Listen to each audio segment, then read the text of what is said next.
welcome to Even. My name doesn't matter. Let's dive in. So I want to talk to you about a story in John chapter 5. John chapter 5, verses 1 through 16. There's a lame man at a pool, and this man has been laying by this pool for a long time. He's been lame for 38 years, and he is waiting to get into this pool because he's heard this myth that the pool gets stirred up at certain times of the year, and if you get into the pool first, you could be rescued from your infirmities, and you could be made whole, and you could go into the temple to worship. Now, you need to understand that lame people and broken people were not allowed into the temple to worship because they were considered unclean. So they couldn't go in to worship the living God. Now, this was kind of a blight on society.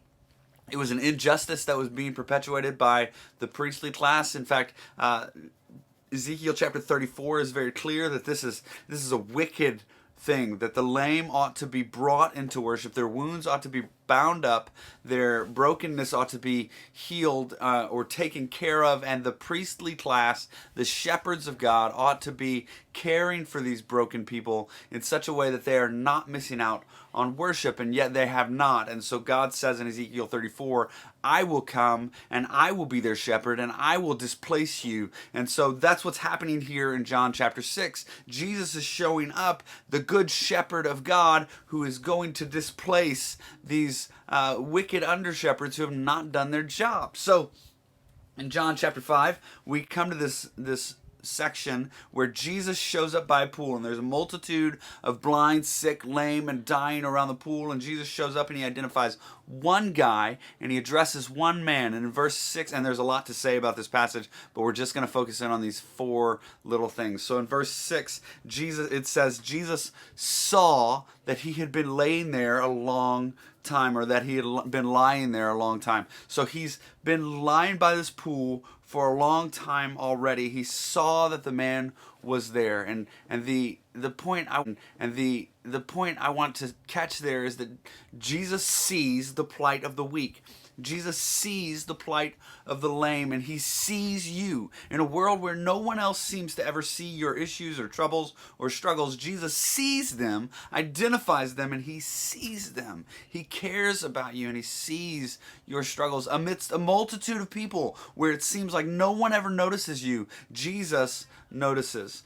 Second thing I want you to note is that it says he knew he had been there a long time. Again in verse 6, Jesus knew he had been there a long time. So Jesus knows this man. It's not just a simple like, oh, he's got some understanding, like he saw him there and he's dirty, so he's probably been there a long time. No, Jesus actually knows the plight of those who are lame and broken, those who desire to worship God.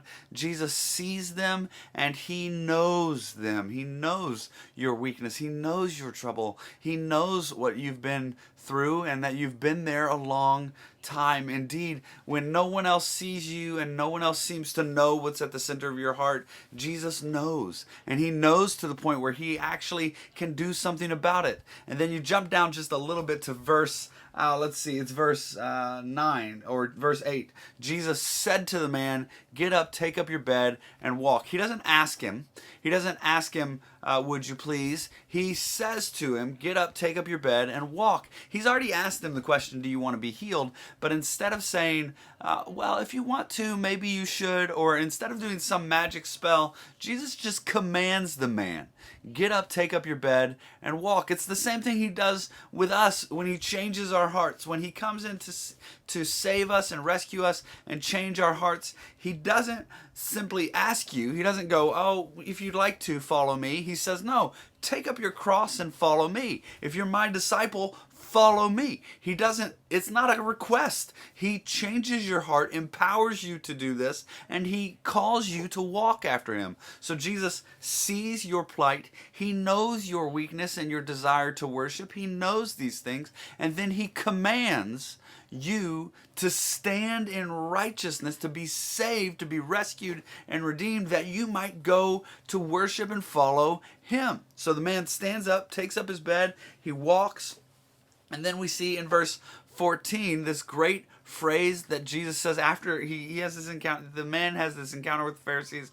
which is weird, a lot to unpack, but Jesus in verse 14, it says, and Jesus found him in the temple. Jesus found him in the temple. Note, the man doesn't go looking for Jesus. He goes to worship God.